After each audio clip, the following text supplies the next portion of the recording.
Missing. Divers have pulled more than a dozen bodies from the sunken ferry today. The water is cold and murky, and the families waiting on shore for news about their loved ones are growing desperate and frustrated, as you might imagine. No one has been found alive since shortly after the ferry capsized and began to sink on Wednesday. About 200 boats are helping in the search.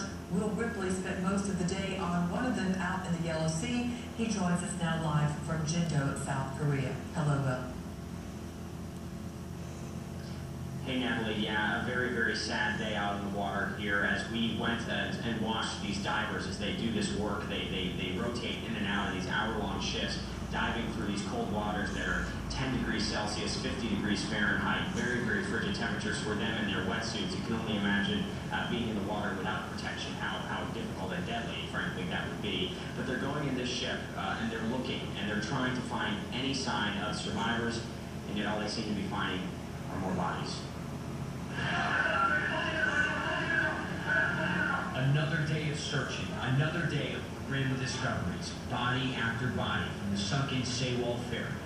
We watched as several bodies were pulled out of the water from Korea Coast Guard ships. What's been happening is the dive teams have been going out in groups and teams, and they enter the ferry using 5 different entry points.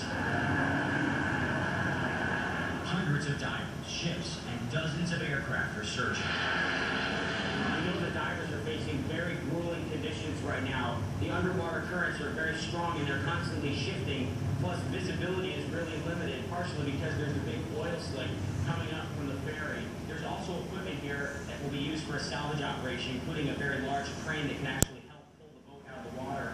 But that crane, that salvage equipment is not being used right now. It is only the divers, because these families do not want anything done that could disturb the ship and potentially disturb an air pocket if there's a slim chance that somebody may still be alive under there. But sadly, as we see each new body found, it appears that this search mission is turning more into a recovery mission, but still, they're holding out hope. Natalie, as you mentioned, though, that hope is fading quickly. You know, many of the boats that you see behind me, including one that is just now coming in right now, many of these boats were out there today, either watching, just being there for moral support. You know, there's not much that people on the boats can do, because right now it's really the divers that have the greatest task ahead of them, because they're the ones that are going to have to go in and you think of that number, Natalie, 250 people who are missing 5 days into this, and we know that they're very likely in that ferry right now, and it's almost too awful to comprehend and wrap your head around. Absolutely, and we're not the family members, and at least though these divers are getting into that ferry and they're able to recover some of these victims. And meantime, Will, at the gym where the families have been waiting, we hear that tempers are flaring over the slow pace of the recovery, and understandably these parents are in such shock and despair. What is the latest on how they're being treated, what kind of help that they're getting? Well, you know, there's a lot of frustration, and that frustration began really on day one when there was a false report that was widely circulated through some of the media around here that most of the people on the ferry had been saved, when, as we now know, that wasn't the case. And because of that false report, there is some concern here that resources were not mobilized quickly enough to help people in those initial minutes, those critical minutes, when you can most easily save lives. So right now, a lot of families have a big frustration as they wait for information. They want more divers. They want people to get in there, because there are still parents, and you can imagine if this was your child who you sent on this school trip, and you sent them off to have fun with their friends, and now you don't have answers, you would want as many divers in there as possible to look for your child, because you think maybe there's a miracle, maybe there's some air pocket where they could be alive. And so put yourself in the position of these families, and you can understand their frustration with the slow pace of things. But you know, these divers are working certainly as long as they can, as safely as they can, to try to you know, find these people. Absolutely. All right, Will Ripley is there for us. Thank you very much, Will. Jindo Island. Well, as he said, the anger is boiling over among the families waiting to hear anything. Take a listen.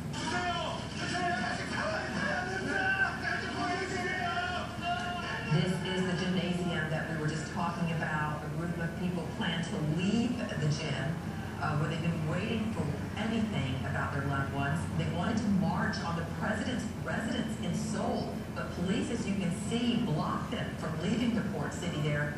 Local elections are just a few months away in South Korea, and the protest appears to be at least partly politically motivated, we're told.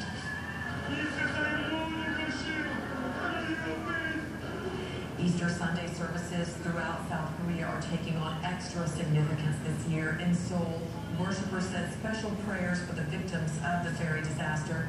About 1 in 4 South Koreans identify themselves as Christian.